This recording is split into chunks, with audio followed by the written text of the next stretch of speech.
नमस्कार बच्चों, आज हम एक नया अध्याय शुरू करने जा रहे हैं जिसका शीर्षक है आश्रम का अनुमानित व्यय। महात्मा गांधी ने इस पाठ को लिखा है।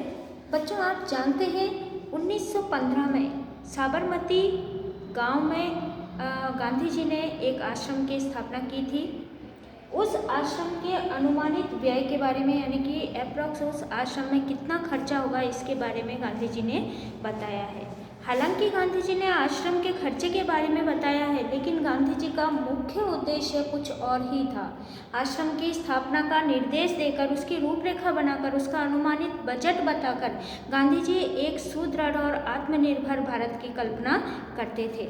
उन्होंने एक ऐसे भारत का सपना देखा था जो रामराज हो, जो पूरे तरीके से आत्मनिर्भर और स्वावलंबी भारत हो।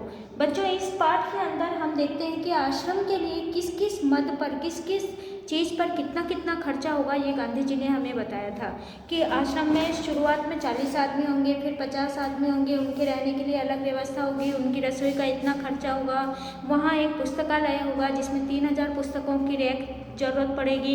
इसके अलावा गांधी जी ने बताया था कि आश्रम के सभी लोग पूरे तरीके से आत्मनिर्भर बन सकते हैं अगर आश्रम में ये औजार भी हों, यानी कि आश्रमवासी खेती का कार्य भी करेंगे, बढ़ईगिरी का कार्य भी करेंगे और उनसे जो भी कार्य करवाया जाएगा वो कार्य वो वहाँ पर कर सकते हैं, यानी कि उन्हें किसी भी कार्य के लिए दूसरों के ऊपर निर्भर रहने की आवश्यकता नहीं होनी चाहिए।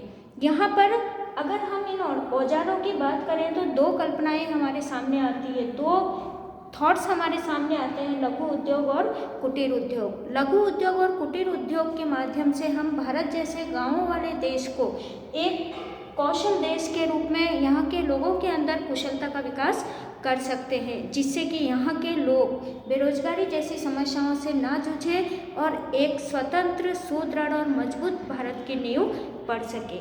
इसके अलावा बच्चों, इसके अंदर गांधी जी ने बताया कि जब हम किसी भी कार्य को शुरू करते हैं तो उस कार्य को शुरू करने से पहले उसकी योजना बनाना होता है।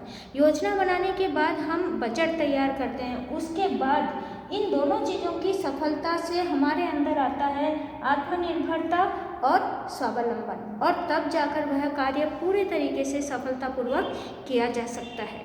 धन्यवाद।